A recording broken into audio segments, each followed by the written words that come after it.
everybody. Welcome to ABA Inside Track, the podcast that's like reading in your car, but safer. I'm your host, Robert Perry Cruz, and with me, as always, are my fabulous co-hosts. Hello, it's me, Rob Diana Perry Cruz. It's me, your lovable friend, Jackie. I thought you were going to pretend you were me. Like, it's me, Rob. No, I guess I did say that weird. Comma. No, money down. It is interesting how punctuation is so important for understanding the meaning of things. But this isn't a punctuation podcast. It's not. What's that? I kind of wish it was. Was that Grammar Girl? Yeah, you loved Grammar Girl. I did for a while. I mean, but she might still be around. I don't know. she is. She's in the Podcaster Hall of Fame. Oh, wow. I know. Do you know that everyone has a podcast these days? It was like true in the true in the pandemic when everyone had nothing to do but record themselves. But apparently, like, famous people now have podcasts, and then they're like, "Look at my famous podcast." And I don't know about y'all, but I get a little bitter when I don't. When Famos, when like Prince Harry's like, I'm going to make a podcast. It's like, go do whatever you're doing elsewhere, man. I don't care about it. Back off. I don't care about anybody This is our beat. doing things. Really? Yep. It's very... That you do them. They will do us. We'll just coexist. I don't know. I feel like if you are famous and you're in TVs and movies, you should just continue being famous in TVs and movies. I am famous. Rob. Not in TVs and movies. You don't know.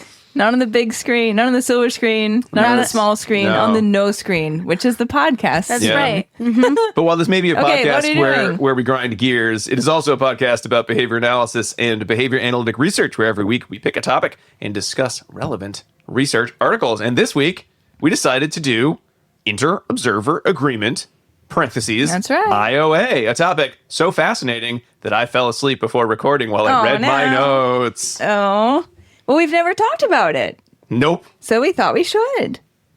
And now we're going to. Will we regret this? Who knows? But we got to fill the schedule. I won't. I actually really loved my article, and I liked Diana's article. Your article, Rob, was really good, too. Yes. All of them were actually great. And I think that's it. I think we got the 3 articles Your about IOA article that was you'll good, too. need. No, I'm just kidding. I didn't write it, man. No, it was good. It was very thorough. Yes, very thorough. And this is, albeit drier than some of our other topics, right? Where we talk about, like, the disability rights and justice, right? This one is very practical because... Well, they're all practical. Yes, but this one is practical because we should be doing it in clinical work every day, and it is one of the things that I think goes by the wayside. And if we don't have accurate data, then we can't assume that our treatment is going to be effective. And I'm going to say that I think IOA is one of those things, while it is very important in many ways, that it's similar to when you go up to a parent who's like, hey, the way you're raising your kids, it's bad, and science says don't do it. You better stop. And then we expect, like, oh, now they'll do things differently. IOA is one of those things of, hey, I know you've got a million things to do in your place that might not care about IOA, but if you're not taking IOA for 30% of your sessions with every single client you have and getting 80% accurate IOA, you're a bad person. That you sort of are like hand wavy, yeah, whatever, dude, go publish a research article. They don't even do 30%, 80% all the time. So I find I'm somewhat resentful of IOA at times, as it feels like one more thing that everyone wants me to do on top of every other thing. Sure. And I kind of appreciated getting a chance to look into what research has to say about IOA. I like and that. then shockingly finding not a lot. And that made me feel a little bit better about IOA in a way. This isn't one of the things that keeps you up at night? What, IOA? Yeah, things you think about in the shower. No, I can't imagine. I Shower thoughts. I thought about, like, is my behavior plan good? Am I following the ethics code? IOA never showed up in the shower, which is great. Now, what I'm going to do is before I leave your house today, I'm going to make a little picture of an IOA monster, and I'm going to hang it up in your shower. I'm not, I'll wave it off. I'll say, I'm not scared of you. You have no power over me. Like, oh, before somebody drops a house on you. Oh, I think when we talk about, I think we do think about IOA, but we don't call it IOA. Mm-hmm. So I think that we think about things like, is that operational definition that I'm asking my BTs to take data from, is it robust enough? Right? Mm-hmm. Because really what you're asking is, have I written a good enough definition that really captures the essence of what I'm trying to take data on, such that more than one person could take reliable data correctly, yes, right? Yes, that's you totally nailed it, Diana. I think when I think of IOA in terms of practicality, I am thinking about it in exactly those terms. I'm not thinking about how many IOA sessions do I need. Yeah. Just, does How this many person know IOAs? what I want them to do, and are they then doing it? Yeah, because you may or may not have given them the tools Yep. needed, but you won't know unless you actually do some IOA. Yes. If you have given people the tools. Or you might find out, but this is one way to find out. That's a bad way to find out. It's like, wow, this data is terrible. Exactly. And it's your fault if the data is terrible because you didn't train your staff. I'm not one of those people that's like, my staff are bad at taking data and I've never told them what to do. If you don't train your staff how to take the data you want them to take for the reasons they need, i.e. use IOA at least a little bit, that's on you. So this episode, I think, will be helpful in terms of IOA not being something meant to punish you for how bad you are at your job as a BCBA. But I'm not saying anybody's bad at their no job. one's saying anyone's bad at anything. But I think IOA tends to be presented as are you doing enough IOA? Like you're not good enough because you don't do enough IOA. Let's think about it. Let's Gotcha. reframe our IOA thoughts today. It's also something that people require, but it's not necessarily paid by insurance companies, so it's really hard to get it in. Yeah. So you have to be creative in ways to do IOA. Yeah. It's a resource intensive. It is a one more ask. thing. It is a one more thing. But anyway, let's back up the train and just make sure everyone understands what we're talking about when we talk about IOA. So we all have worked with staff who need to take data. We want their data to be accurate, meaning that it's taking data on what is actually happening in front of them and it's real. And we want different people to be able to take data on the same response or target and get the same results. That would be the reliability. And one way that you can do that is through inter-observer agreements. Do the two people taking data at different times actually measure the same things? When they take it at the same time, do they measure the same thing? If they took it at different times, would they get the same measure if they were swapping bodies in one of those, what sliding doors scenarios where, Freaky Friday. If they Freaky Friday, I would love they take the sliding same doors, data? though. That's a good movie. Sliding. I love Freaky What Friday. boring sliding doors. Like, oh no, I missed the train. Now the other person has to take data today. But luckily the IOA was good, so they take the same data either way. That wouldn't change in either reality. Yeah, I wish I could trade places with you just for one day. I love this. So they got to put when they do a 5th edition Cooper, please use that as the reference to why you want IOA. It should still work in a sliding doors scenario. That You was a should still Freaky get good Friday data. quote I just gave you. Yeah. I know you did. Done it. Everyone's Don't just worry. ignoring my Freaky Friday I content. don't think Yeah, we Freaky are. Friday works the same. doesn't. Because Freaky Friday. You know what? I don't know what sliding doors is. It's a movie with Gwyneth Paltrow from the 90s. Okay. I actually know this reference. Should I bring up Face Off or is No. that not appropriate? No, at this not point in time? appropriate. Face Off and Freaky Friday, you would not get good IOA because you're talking about two different people who don't have the same training. Right. They would take different data. Their data would not be reliable. But Okay. sliding doors is what happens if one You person. get twinned? No. I don't know. I know, I'm telling you. Stop guessing what it What is. happens when one person makes a decision in their life, like gets on the train or misses the train, and then how their life changes Oh, okay. based on that one small decision. But the IOA would be the same, is what we're Gwyneth saying. didn't get on the train and she had a different adventure, so she didn't go to her job as a behavior therapist. The behavior therapist, other behavior therapist, played by who? Minnie Driver. Minnie Driver. I love Minnie Minnie Driver needs Driver. to take the data. But luckily, she's trained to take the same reliable data, so she'd still get the same results. Right. Okay, great. So it's a different romance. The Someone would end research up with Jude Law. Someone wouldn't end up with Jude Law. is But the saved. data for the client would be the same. Yes. Is Jude Law there too? Yes. Yeah, it's a he's good he's movie. You need he's to the male watch it. interest. I don't know if he's in that movie, but he's there somewhere. Oh, okay. It's so good. Yes. So in any case, when we're working with people, just to be prepared for a sliding door scenario, you train your observers to directly observe the client during a behavioral session. Maybe you're taking data on target behavior, it's challenging behavior. Maybe it's on match to sample data, whatever it is, some dependent variable.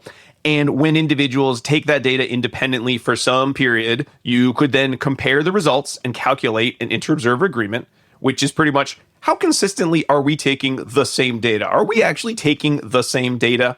On the student response. On that student response, yes. Usually you're trying to get 80% or greater.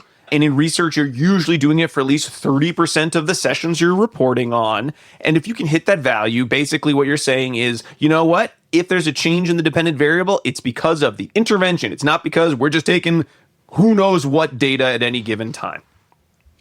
There are lots of different types of IOA as well. And I think, Diana, you're gonna go through the different types of IOA data for us. Sure. Do you want me to do that before or after I tell you the episode articles? Yeah, do it after so everyone's on the edge of their seats. Wait. Do which articles ones? first. Articles first, because that's okay. they could have read that. They could have read Rob and I that are in on the the notes. same They can't read wavelength. this I know, part. This is right? very weird. Whoa. Diana, get out of here. It's like Okay. Freaky Friday. Maybe. Or did we face off? It could have I'm been. cosplaying as Diana and have no idea what behavior analysis is. I actually did not see Face Off. I didn't either. He takes his face off. The I know it's Nick Cage and Okay. John That Travolta. literally happens in the movie. that, right? Okay. Yeah. I don't know. There are 3 articles to talk about today, and they include Interobserver Agreement, a preliminary investigation into how much is enough. Oh, feel by that. Hausman, Javed, Bednar, Guell, Schaller, Nevill, and Kahng. And that was in JABA 2022. I feel that. How much is enough is something I ask myself about almost everything every day. How much is enough?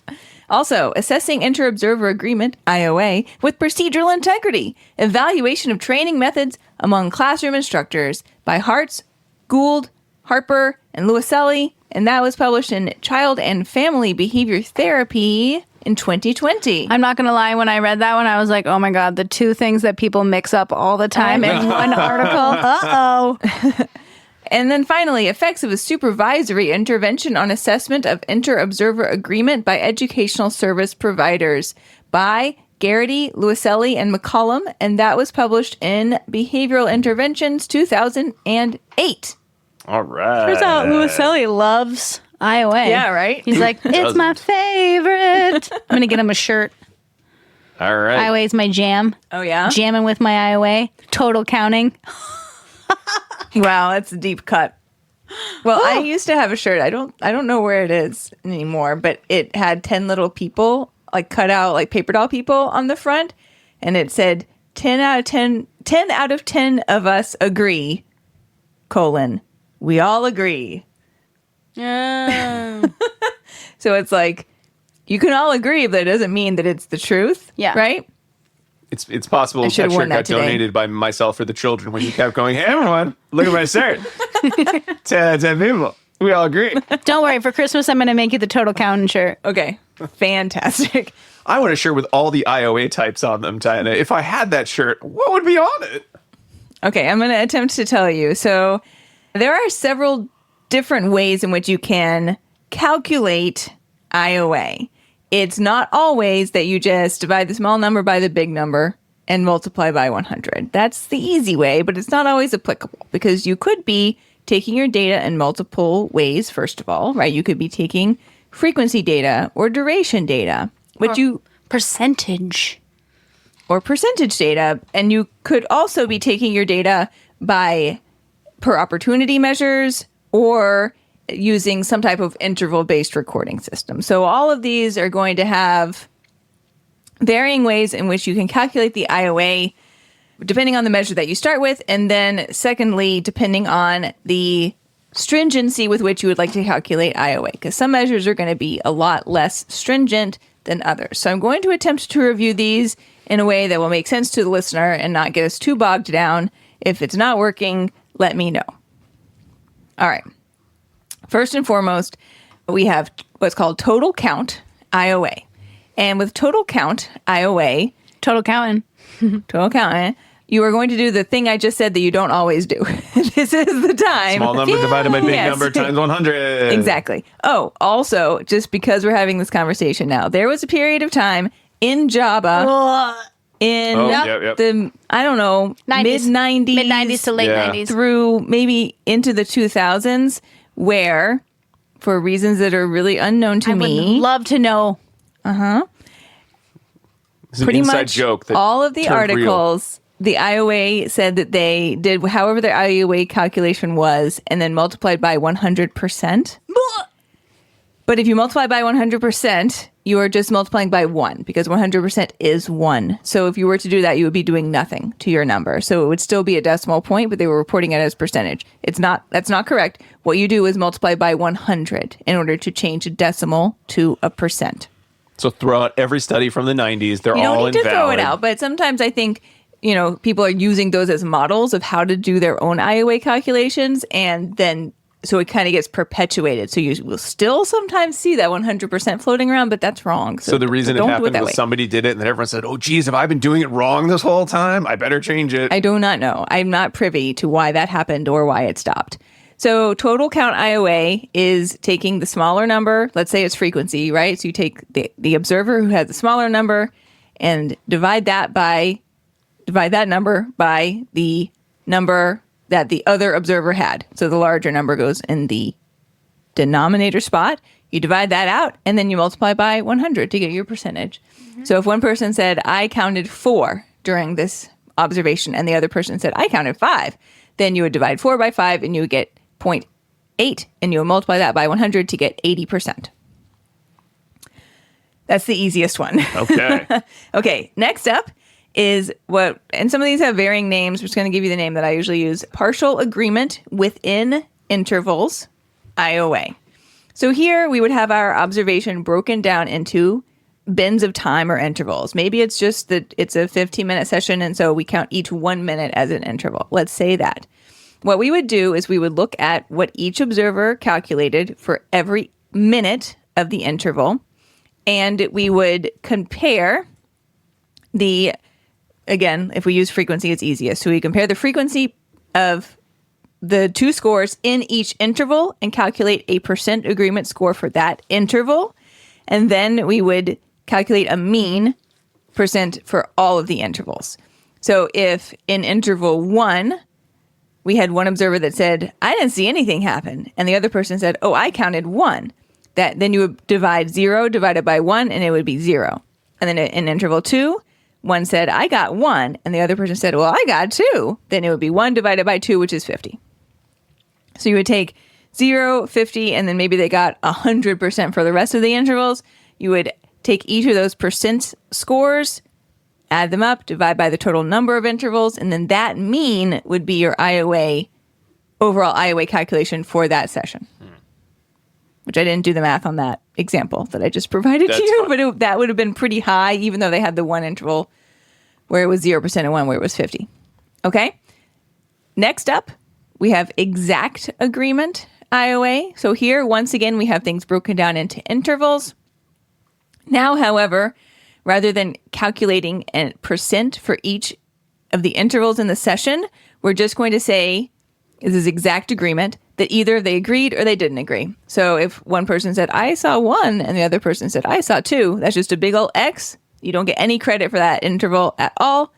Only if everyone agreed, oh, I saw 1, then you can count that interval. So then, were you to do that, you would calculate either agree or disagree for each interval, and then you would add up total number of agreements and divide by the total possible intervals. Also, that's sometimes worded total number of agreements plus disagreements.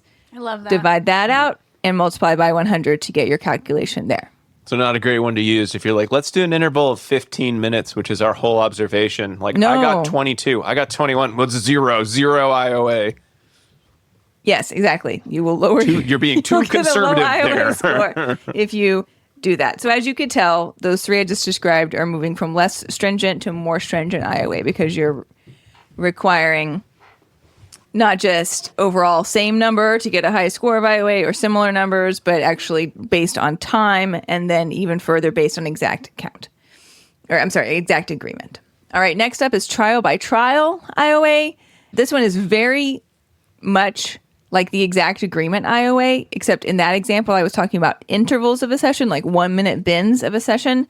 And now I'm talking about trials. So let's say you had a session in which you were presenting 9 trials of some particular task or an SD, right? So now this is a discrete trial format rather than we're doing some type of measurement of free operant responding over a set number of intervals. Here we have 9 trials. And now we're looking to see if the two observers both agreed that the behavior of interest either did or did not occur. If they both said that it did not occur, that counts as an agreement. If they both said it did occur, that counts as an agreement. But if one said it did and one said it didn't, that's a disagreement. So then you're adding up the agreements, dividing by the total number of opportunities for agreement, and multiplying dividing that out and multiplying it by 100 to get your trial by trial IOA score. Next up is much like the trial by trial IOA score, except now it is interval by interval IOA. Here it's the same idea, right? Occurrence or non-occurrence rather than, I'm sorry, the one I told you about when I told you about exact agreement, that was a frequency measure. So it could have been 0 or 1 or 1 and 1 or 1 and 2 or 2 and 5, right? But they needed to be the same in order to get it counted as an agreement for the interval. Same idea here, except now it's an occurrence or non-occurrence in the interval. So now it's kind of like you would use this for a time sampling measure, basically. So you have a certain number of intervals in the session, and if everyone is in agreement that the behavior occurred, you get counted as an agreement. If everyone agrees the behavior did not occur, it's a disagreement. And oh, sorry, I said that wrong. If everyone agreed that the behavior did not occur, it's also an agreement. Only counts as disagreement if one said one and one said the other. You take the total number of agreements divided by the total number of opportunities and multiply that by 100 to get the score. All right, now we're almost done. But I have two special ones to tell you about here. Mm-hmm. Okay? Like birthday IOA? Yeah. Save for the holidays. These are building upon the interval by interval IOA, which I just discussed. But now we have something a little bit special where up until now, the denominator for all of these IOA measures has always been the total number of trials or intervals in the session, right? Or time bins in the session. For the next two, which are scored interval IOA and unscored interval IOA, now the denominator is going to fluctuate. So we're going to remove some of the sessions entirely, depending on what exactly it is that we are looking to take data on. Okay? So the two observers score all of the intervals. So once again, this is an interval measure type of IOA. Two observers score them all. And for scored IOA, we're only going to count that interval as part of our total IOA score if at least one observer said the behavior occurred. If both of them agreed that the behavior did not occur, we're kicking those intervals out of the equation. This, again, is a more stringent measure. So if it's perhaps a low rate behavior, right? And you had like 15 out of 20 sessions where the person was just hanging out, chilling, didn't do anything, it would be very easy to get a good IOA score because most of the session, everybody's in agreement that nothing is happening at all, right? No occurrence is happening. So this is more stringent because it removes that sort of potential inflation of the IOA score just because it's a low occurrence behavior. So everybody says it didn't occur, you kick those out. Now you're left with a subset of the intervals in which at least one person said the behavior occurred. If one said it did, one said it didn't, that's a disagreement. If both said it did, it's an agreement. And then you divide the agreements by the number of remaining intervals, though not the ones that we kicked out, but all of the remaining ones were either, or one person said it did and one person said it didn't. Those disagreements, we're dividing the agreements by the disagreements and multiplying by 100. And then you may have guessed that the other one I was going to tell you about is unscored interval IOA. So an unscored interval IOA, if everybody agreed the behavior occurred, we are kicking out those intervals.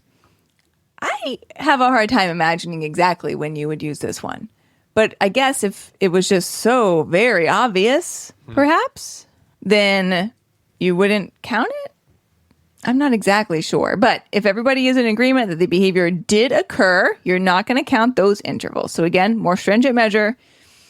If one person said it did and one person said it didn't, it's a disagreement. And if both people said the behavior did not occur, it's an agreement. Then you divide the agreements by the disagreements and multiply by 100. People said that this one was really helpful if you have a behavior that's having at a relatively high frequency. So then you can take those out because if everyone said... Yeah, I guess. Yeah. So that is what the world says Okay. when they would use that one. Okay, thanks. All right, and then... Or when you're looking to score the absence of a behavior. I guess. Yeah, but those are the two reasons why you'd use this one. Okay. Whoever made this one up has really been thoughtful. Okay.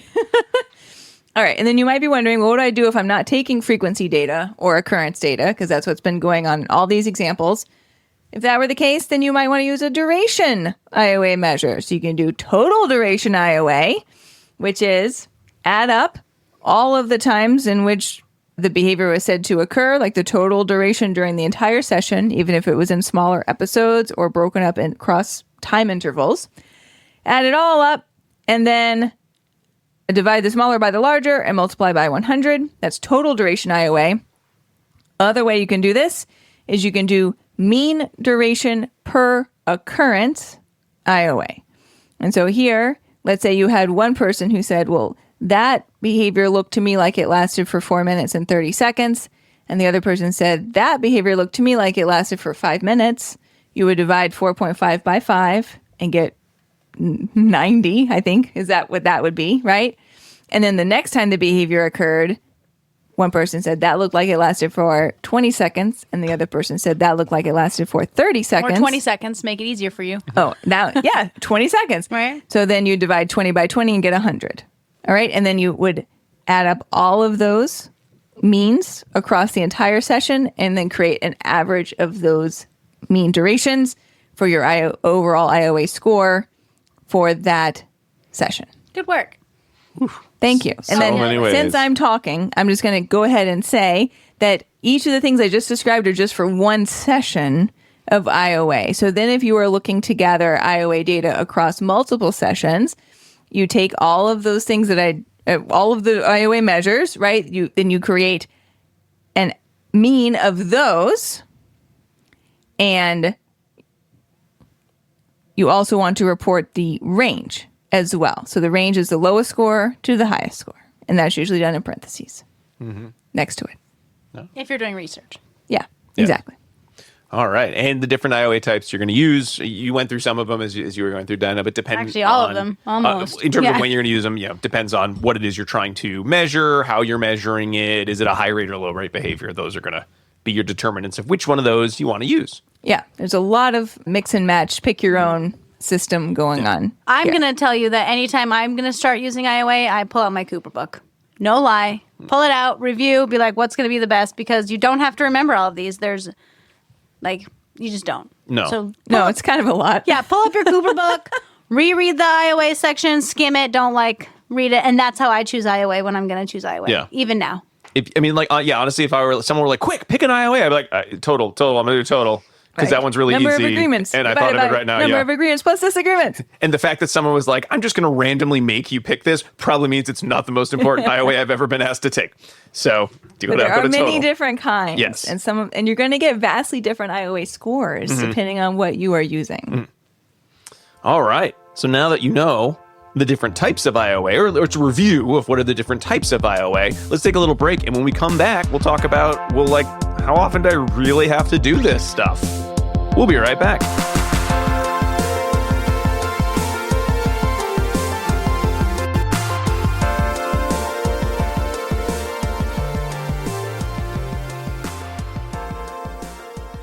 Hi. Do you want to be a BCBA, also known as a board certified behavior analyst? Sure, we all do.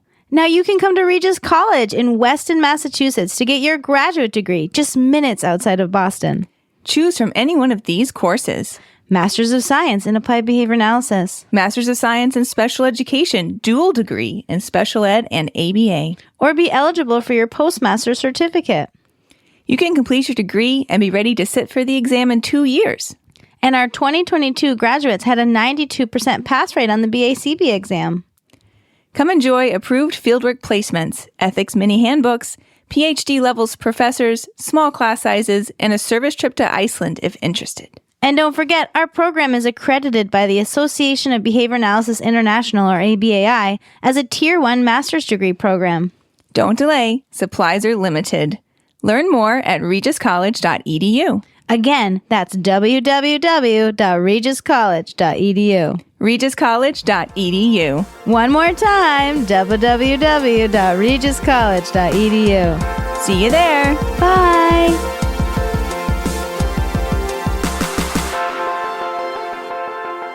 And we are back talking about IOA. But before we continue our conversation, I want to remind our listeners that ABA Inside Track is ACE and QABA approved.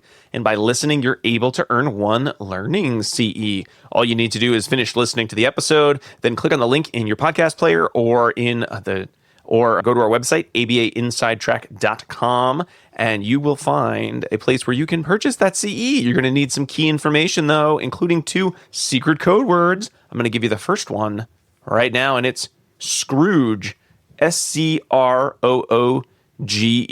I bet Scrooge would like IOA with how much money he has. That would be the worst IOA because he has so much money. Or maybe it's Total Ebenezer count. Scrooge, who is well, no, he's a miser. He also has a lot of money, but it's all in like pounds or whatever, so it's impossible. You can't reliably count pounds because there's all notes or whatever from the Victorian era.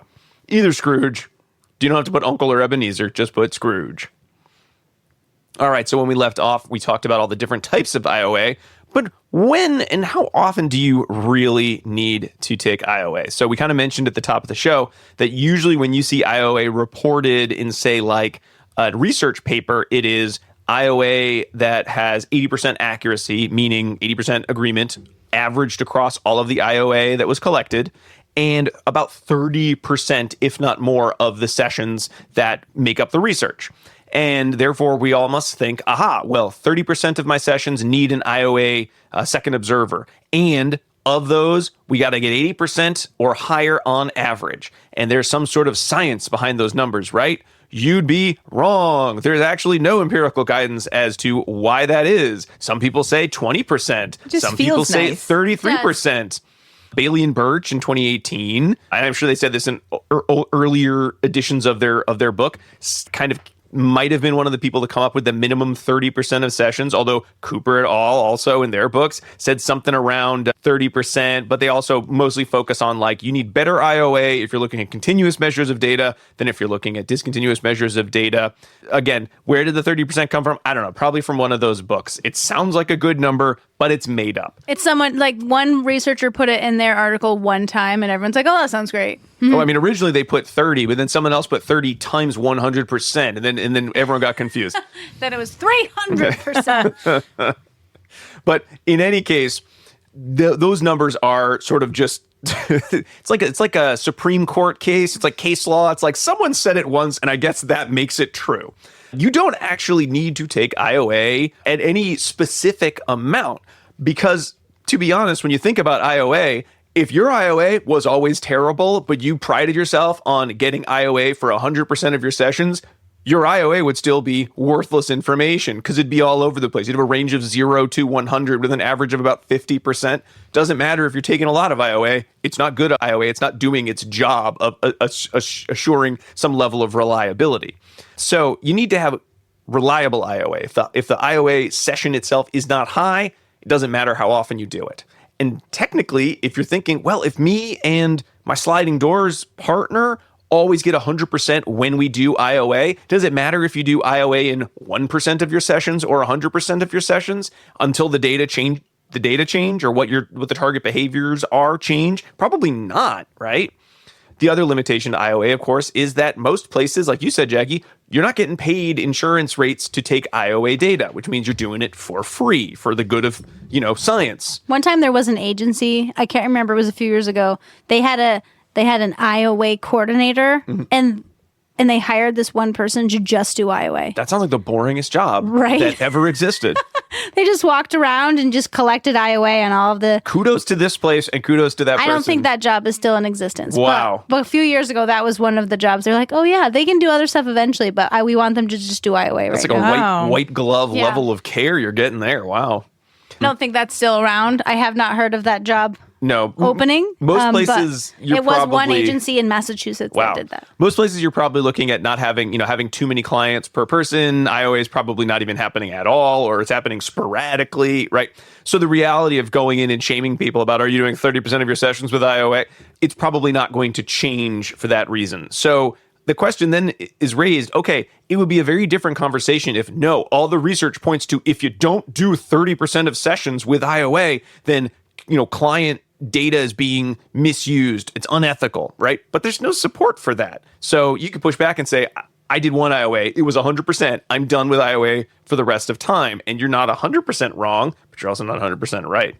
Even in published studies, you see a lot of variabilities, like 41% of sessions, but a range of 3 to 100% across participants, for example. So again, usually you see around 30% in research. That's pretty established. But again, there's no factual reason that any of these numbers exist. So the purpose of this article was to look, this is the Hausman article, Hausman et al. 2022 article, was to kind of answer the question, does it really matter how much IOA we take if the goal of IOA is to ensure a level of reliability of data collection? So here's how they did that, because it would not be ethical to say this person's going to get crummy IOA and this person's going to get good IOA. You're also then comparing potentially, apples to oranges in terms of what are the targets. They're not always going to be the same. So the authors here said, let's just take a bunch of FA data we have from kind of inpatients who were admitted to a unit for the treatment of severe problem behavior between the years 2013 to 2018. Let's just get a bunch of that data that already exists. It's already got IOA data.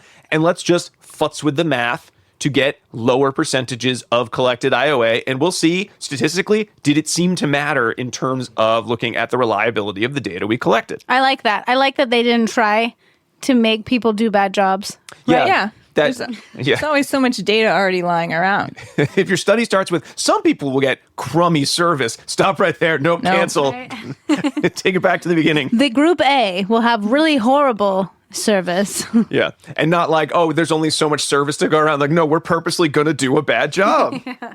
No. There's no need. So they pretty much picked multi-element FA data like you'd expect until they had 100 sets of data.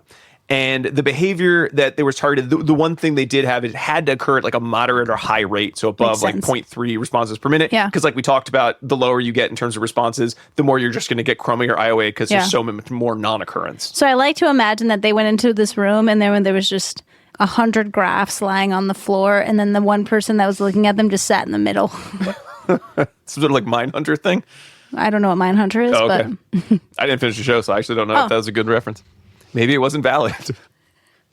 All right. So how do they do that? Well, you've got your original IOA, which is like, here's the IOA we originally reported on by the clinical team. These clinical teams typically had like 3 people. They had a primary therapist, and then they had 2 backup people who would sort of take turns being the primary data collector and the reliability data collector. And they used a data collection system. So everyone could use the data collection system. And they pretty much did an initial training where everyone had to get an IOA score of 90% or more kind of reliability before they were allowed to sort of take the data that would be included in the study. So we're looking at people who should be taking reliable data for each participant. Yeah. So that is as much as you can take out of the equation. That's taken out of the equation. So you'd have your original IOA. And then they just recalculated, what if we got rid of some of the data using a random number generator? So let's say we had 100 data sets for this participant. That's a long FA, but let's say 100 sessions to get this data in the FA. Let's randomly throw out 70 of them to get 30% IOA. Then let's randomly throw out, and on and on. So they pretty much would do that. 30% of sessions. 30% of sessions. IOA. Yes. That took with IOA, let's throw those out.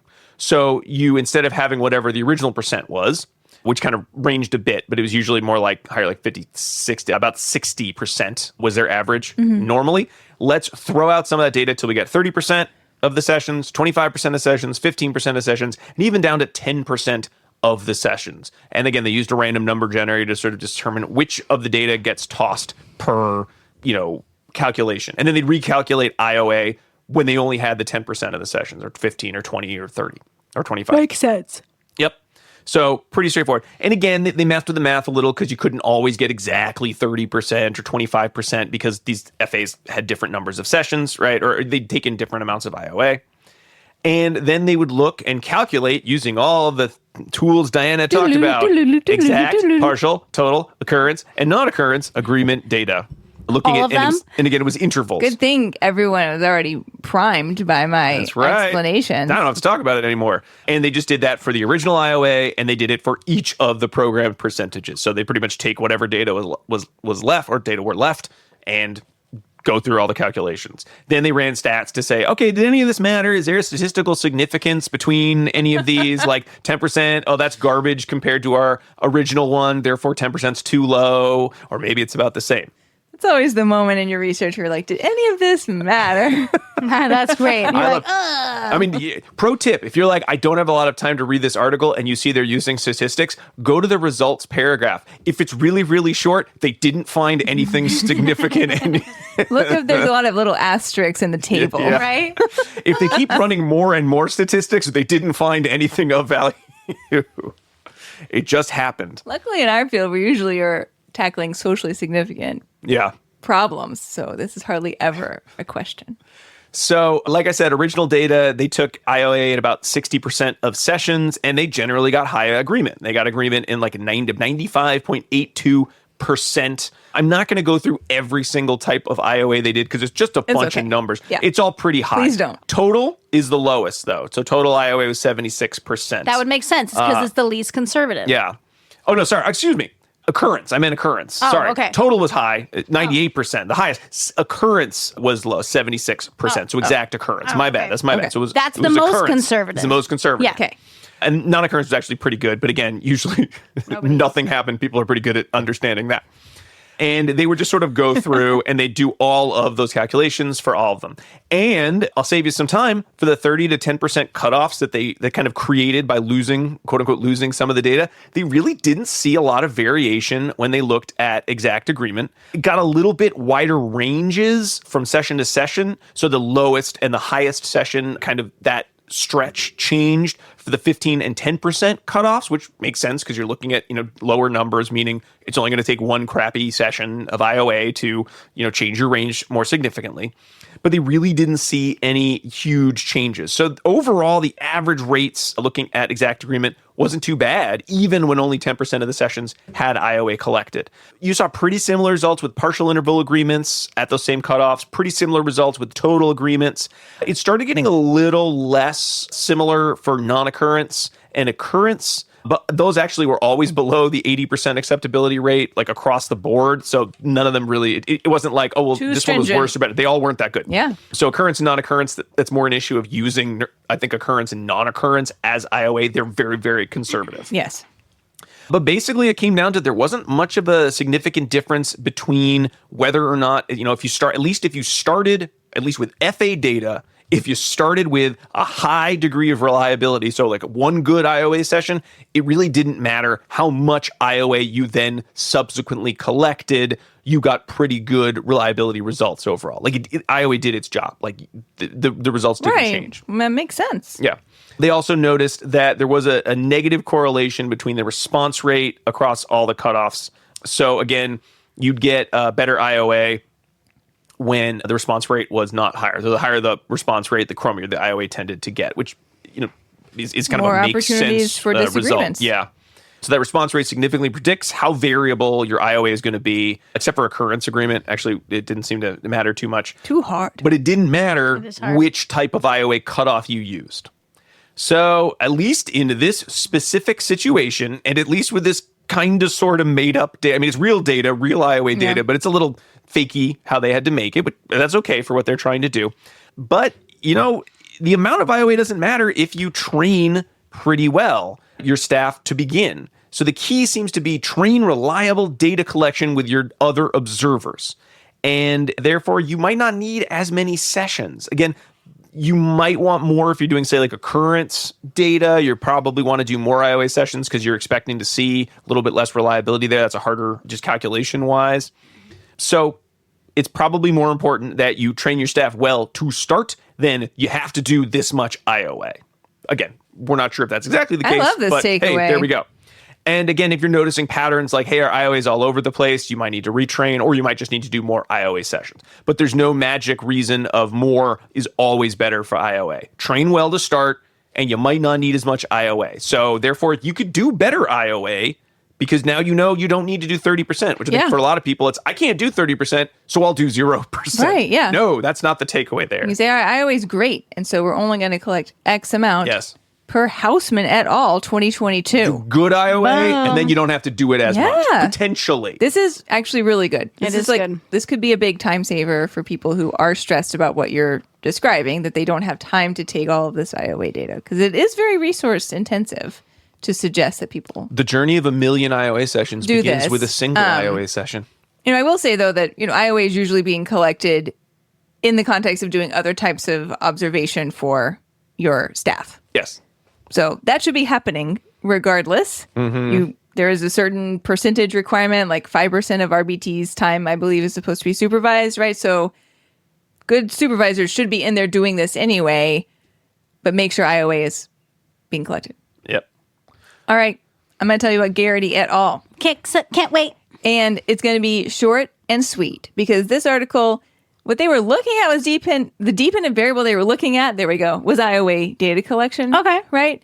But this is really like an OBM article because they're just talking about like how can we make sure people collect IOA data. Step on one, the floor. don't make them feel bad. They're probably not taking as much IOA data as they assumed they needed They to. weren't even worried about that, Rob, because their goal in this study was once a month.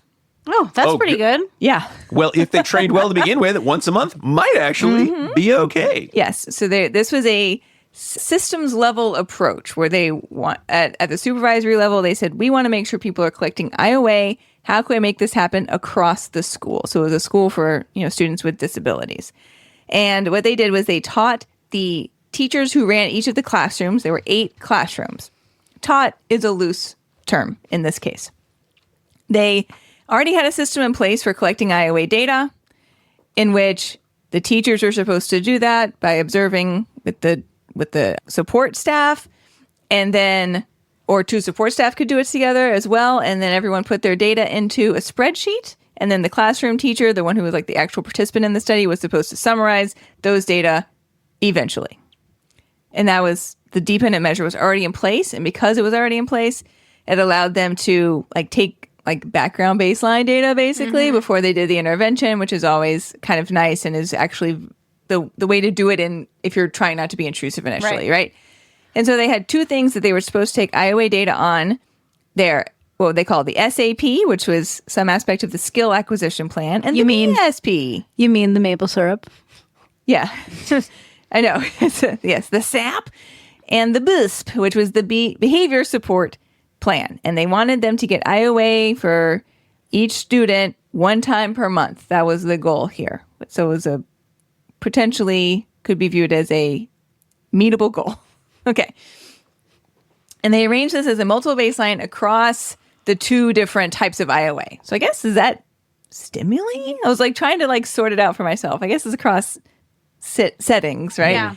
They did the BSP first and then the SAP after that. So the baseline was that whole period of time where just the existing IOA system was in place. And then the intervention was a treatment package that included 3 components. Action directives, where the supervisors met with the classroom teachers and said, hey, we are doing a performance improvement project to look at IOA for BSPs first. And then when it was time to do SAPs, they had another meeting and said SAPs. Then they added, this was all happening at the same time, action directives, and then a public posting where there was an IOA checklist that was placed on the wall. And all it was they said, hey, when you take IOA, write it down on here. That's it. People still hate that, though. Everybody hates public posting. They talked about it in limitations, but they were at work. This was part of their job, right on the wall when you do it. I agree. Yeah.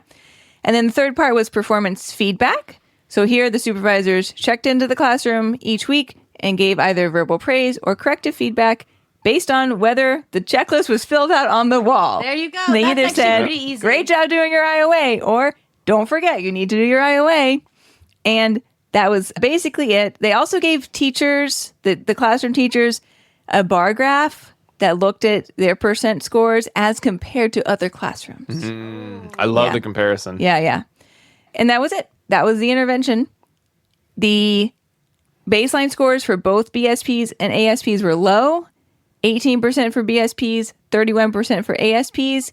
When they implemented this treatment package, it increased to near 100% levels, although it didn't happen immediately. So I'd like to point that out. For BSPs, it did pop up pretty quickly. After a couple of months, it reached 80%, which was their criterion. For the ASPs, it took several months. It took 5 or 6 months for them to see this increase. So it was not immediate. It was a little bit more gradual. The graph is a beautiful graph. I wrote except I know. It looks like a graph when our students make hypothetical data. It looks like a hypothetical data graph. This is what it should look like. Except that there is an increasing trend in baseline for the behavior support plan. It still only goes up to 30%. So They're like, we need to. It's been 3 months. Oh, gee, yeah, when you're going by months, like, we can't live here anymore. Yes. And Why did you have a good month? it was beautiful, other than that one little hiccup there. Beautiful graph. It was a treatment package, so that was in the limitations here. They don't know if it was the action directive, the public posting, or the feedback that was the necessary or sufficient component to produce behavior change. And as I was reading the study, I was like, well, I mean, they increased the IOA data collection, but what was the IOA actual agreement? We don't even know. They didn't even tell us, right? And I'm like already typing it in the limitations, and then when I get to that part of in the study, they go, actually, we didn't even bother looking at the agreement because it was 89% in baseline, and it stayed 89% throughout the whole study. So the IOA... They don't need that much IOA, Exactly. Diana, because it was good when they started. Right. So it was good when they started, but they still wanted to get it once a month. Right? That's all they were asking. I think that's fair. Yeah. Now, I'd love to see the study again and the IOA was garbage Yes, in that would baseline. be an then you'd have to look at important, both. different study to look at. Yeah. But that's how they tackled this. They were able to get it up and running. You were huffing and puffing. Ooh, then Yeah. could you add in a piece of like, hey, if your IOA is above 80% agreement, then you only have to do it once a month. And if it's not, we do a couple more IOA sessions with that added into. Punitive. Oh, fine. Well, I'll do better IOA, or I'll Well, that's what's supposed to do some happen prep. if your Yeah. IOA is low. Yeah, it should happen. Yeah. But like, it really will happen Right. because So we're that doing a they study. didn't need to do that here, but that could be an important extension. Yeah. And that's how they did it. Cool. I love that. All right, let's bring it home with Hearts and Friends. So this might have happened at the same place, potentially. But Maybe. Maybe. I don't actually well, this think so. no, maybe not. But this study doesn't actually look at taking IOA. It doesn't look at IOA at all in the way that you are looking at IOA. It's looking at how people actually take IOA and if they're Okay. doing it correctly using procedural dun. integrity. They're looking at the procedural integrity of IOA, which is funny Right. because those two Yeah. terms are very difficult for students to differentiate. And so IOA is that student response, and procedural integrity is looking at whether the researcher or the clinician is doing what they should be doing in that moment, right? And So their IOA could have been terrible, but are they taking it correctly? Right. Theoretically. right.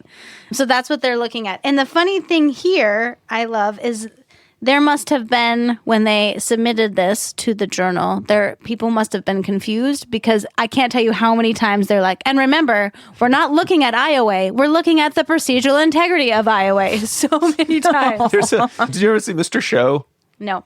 There's a class. A lot of people say it's one of their best shows, but they do. It's the comedian David Cross, where they have a show called the Pre-Taped Call-In Show. So the topic he's talking about on the show that is airing actually was recorded the week before. So people keep calling in and they're like, "Yeah, I want to talk about this," but you keep talking. No, that was last week's show. This week we're talking about the deficit. Last week we were talking. So that kind of has that same feel of like, no, it's not. It's procedural integrity. So they, again, even in the purpose, or like in the present study, we extended the IOA assessment training literature by evaluating methods for improving procedural integrity of classroom data, not by increasing IOA scores or the frequency of IOA.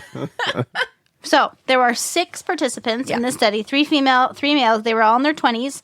They were in a classroom at a residential school for kids with developmental disabilities and autism. It doesn't say anything about informed consent.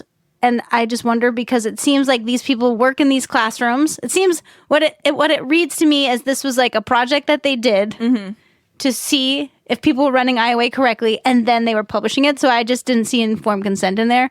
So I'm just Sometimes places have like blanket Yeah. for training. And I feel like being like super specific about we got informed consent and here's how, that's been like the past 2 years. I know. I've seen it a lot better. I know, but I was just like, because it's all the it's all the people, it's all the classroom aides or instructors that work in a classroom, because there's 2 classrooms, 3 instructors per classroom with 1 big classroom teacher. They're not big, but right, they're supervisor. And so, and it was also selected due to convenience across these 2 classrooms. They had no exclusion or inclusion criteria. They were really close to the researchers' offices. Right, they're going to do classroom 1 and classroom 2. The students in these classrooms were 13 to 7 years old. They had a diagnosis that put them in this school, and the school hours were between 8:30 to 3, and they worked on all the things that you would imagine, things on their IEPs, their behavior support plans, etc. So the dependent variable, again, they talk about it multiple times. It's not looking at IOA scores. It was the percentage of IOA, right, Jackie? Yeah, it's the percentage of steps the participants implemented correctly, integrity percentage that they put on the 9-step IOA procedural integrity checklist. So they gave you a nice little table. So I'm not going to give you all 9 steps because you don't need to know that, but I'll give you a few. Like step 4, participant, primary data recorder, vocally cue second data recorder to initiate IOA assessment. That's you have to tell you. You take IOA data on me. Step 8, participant, primary research, conducts IOA assessment until academic sessions conclude. So that's what they're looking at. I don't need to read them all. I picked 4 is because that's the one that people made the most errors on. Yeah. That also seems the one that I would be the least likely to ever actually say. It's like 100% It's like, are you here to do IOA or not? If you are, why do I need to ask you to do it? So this will be surprising. The rule at this school was IOA was supposed to be conducted at least once a week for each instructional program for each student. Wow. So that was 10 programs for each student, so approximately 50 to 60 assessments each week. That is a lot. That's a lot. So it occurred 1 to 3 times per week and was not contrived. So it's just naturally occurring when they would do these assessments. They didn't ask them. But that's like a nightmare because every day it's like somebody's birthday and the program you expected to see didn't have. Maybe they don't have birthday parties. They did say that, though. They did say that sometimes they would go in and the students would be outside of the classroom, and so then they would have to do something. That's so stressful. And they said that there was, since it was naturally occurring, they probably saw reduced reactivity because the supervisor was always in the classroom for many tasks. Well, they couldn't leave. They had to take all those IOA sessions. They're like, I sleep Where would they here. have gone? I'm sleeping here. So all the participants served as both primary or secondary IOA observers depending on their availability, who they were working with, the sessions that they were doing. So again, they say, however, the agreement between participants recording trials and steps was not calculated. Rather, we're looking at the IOA procedural integrity checklist, right? They're looking at whether the participant designated as the primary implemented each of the 9 steps correctly or incorrectly. So that is what they care about. They also looked at the reliability of the PI scores. That was good, so about 92%. The experimental design was cool. It was really fun. They had a concurrent multiple baseline design across classrooms with each participant in each classroom depicted on the graph. Okay. So I like that. It's a neat little thing to do. So in baseline, this is what's already happening at this school. So all the participants received orientation training. They had training activities for all the staff. They have a self-paced training module on data collection and the importance of IOA. They received written instructions on procedures for collecting, assessing, and calculating IOA. They also had performance expectations about saying, hey, I want you to do this IOA every week. So that's what they got, right? And following orientation, they had the coaching with the teacher, and that occurred informally for 4 weeks. And this basically was reminders and verbal instructions to do IOA, but did not include rehearsal. And also during a weekly classroom meeting, they talked informally about IOA each time. Okay. So during the interventions, everything about baseline remained the same, right? Because you can't take the skills that they learned during orientation away. But intervention 1, they just sent out a memo, which I love. And we all know how important memos are. So the classroom teacher handed the participants a memo saying, hey, do you remember the importance of IOA? Here's how you do it. Here's a little more information. And then the teacher's like, did you read the memo? Did you understand the memo? That's intervention 1. As you can imagine, that did not work. No? Nope. It was similar levels to baseline. I do love how sometimes their performance was actually Decreased. worse. With Yeah, it actually got worse after the memo. I'll show you. This is what I think of your memo. I'm going to pee on your memo. Just kidding. And intervention 2, surprise, surprise, BST, right? So they conducted a single and separate BST sessions with each group for around 60 minutes. The first half was held outside of the classroom in the group with the trainer, and they worked with each other to do IOA. And then the second half was held inside the classroom, and this was considered master if they had 80% on the checklist. So the results were surprisingly what we would think, is that actually everyone had kind of high scores of IOA in baseline, and I'm surprised that they kept them because the mastery criteria was 80%, and overall Like 3 of them, Right. yeah, 3 of them were either way above or like right at 80%. I mean, some of them are variable, but they all hit 80% at some point in baseline, except for one. One participant, his name is Lenny. Lenny never scored above 50% in baseline. He's in classroom 2. Poor Lenny. We also don't know how long he's worked there. Yeah. But in intervention 1, basically you either saw behavior stable or decreased. Everybody hated Right. Yeah. the Duncan memo. had great IOA in baseline, and then once they told him to do it, He was like, no thanks. he's like, maybe I'll quit instead. Duncan hates authority, man. Duncan quiet quitted. And then intervention 2 following BST, everybody Maybe he was everyone going through increased. something. Yeah, maybe. Maybe he got Freaky Friday. I mean, that's how I respond when people tell me. Duncan sliding doored. People, yeah, Okay, another thing they did is they looked at. condescendingly tell me, "Did you read the memo?" Did you read the memo? They looked at. I love that they gave us a table to a nice little bar graph of integrity percentage for all the participants, and you can see that the black bars represent intervention 2, and they're all high. Yeah, that is So- helpful because the graph has It's a hot lot mess. of Oh, it's overlapping very data busy. points. Yeah. So they also looked at error analysis and noticed that there was consistent errors on specific steps, such as step 4, like I said.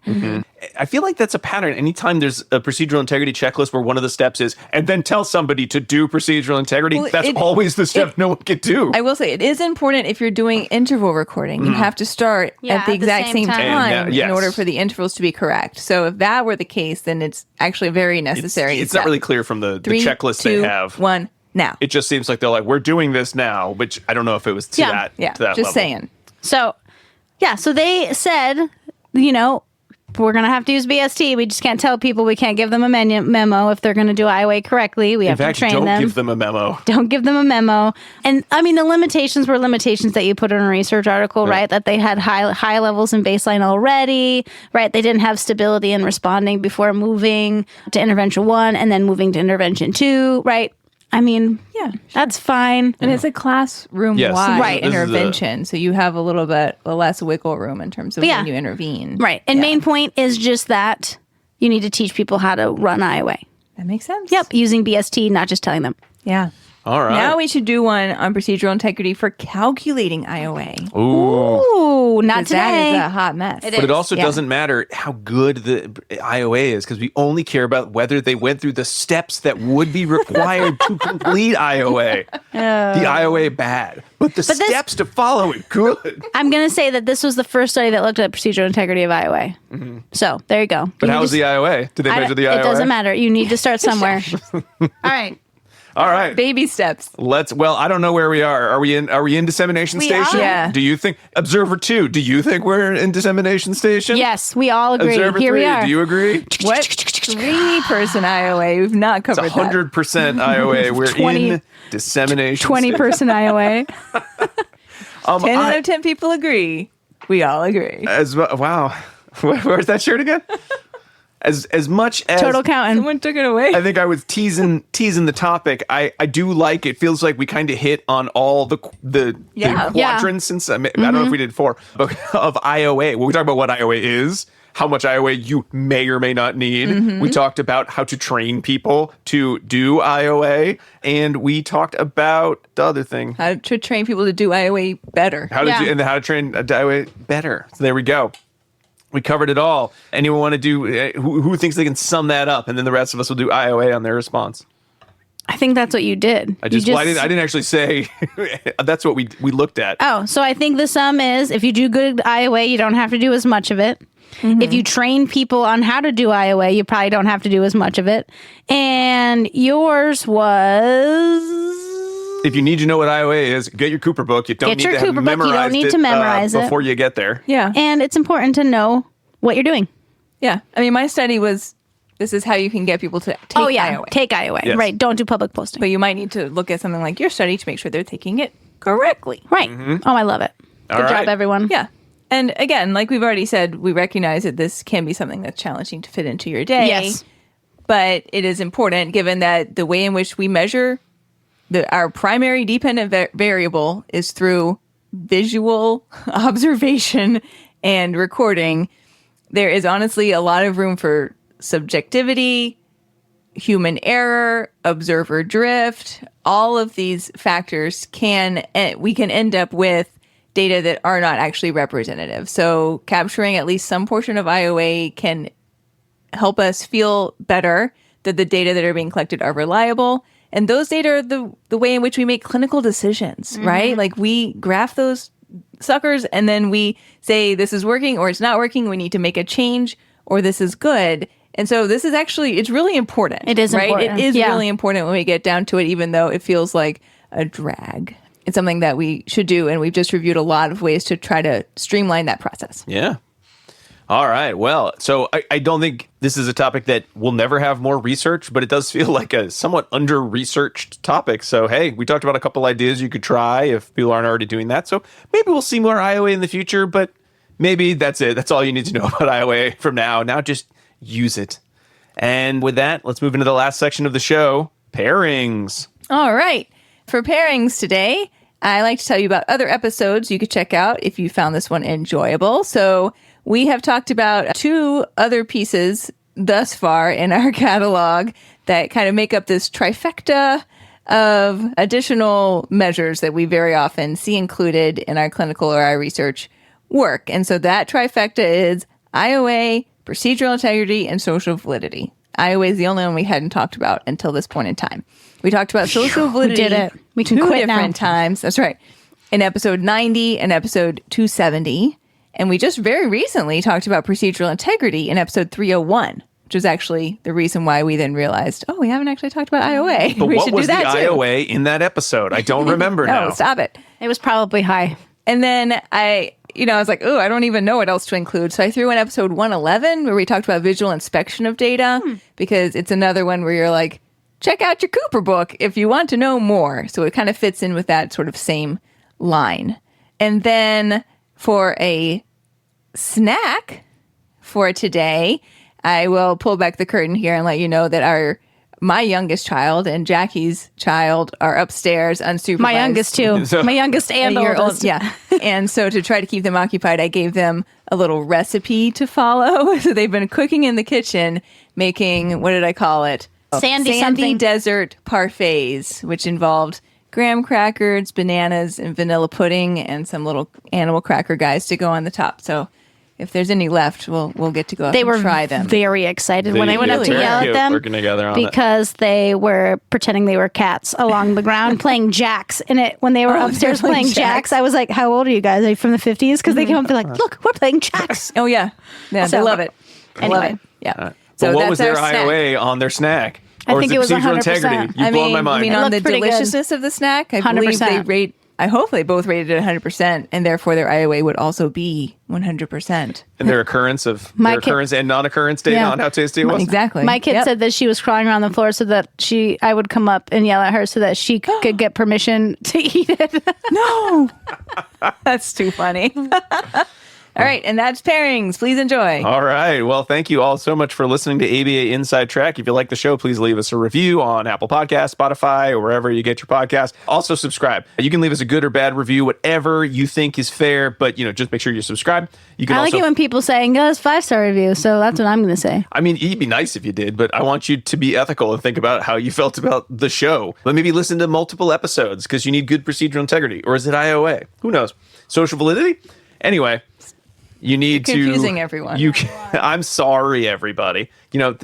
All right. Okay, keep going. We go to our website. You can go to our website, abainsidetrack.com, to find links to all the articles we discussed today, as well as to purchase CEs. And if you want even more ABA Inside Track shenanigans, you can join us on Patreon, patreon.com/ABA Inside Track, where you can subscribe at the $3, $5, $10, or even more levels. But the $5 and the $10 levels is where you get special episodes and bonuses for CE purchases, as well as free CEs at the $5 level. You're able to vote on our quarterly listener choice episodes and get a free CE for those. And at the $10 level, you're able to choose not only our quarterly book club episodes, which are 2-hour discussions of a book related to behavior analysis, but also get free CEs for listening. And at the time of this recording, you may still have a little bit of time to vote in our poll, which goes for the whole year of books. So if you haven't joined already, check us out at patreon.com/ABA Inside Track. And finally, I have a couple big thank yous. But before I do that, I want to give you the last secret code word which is oats.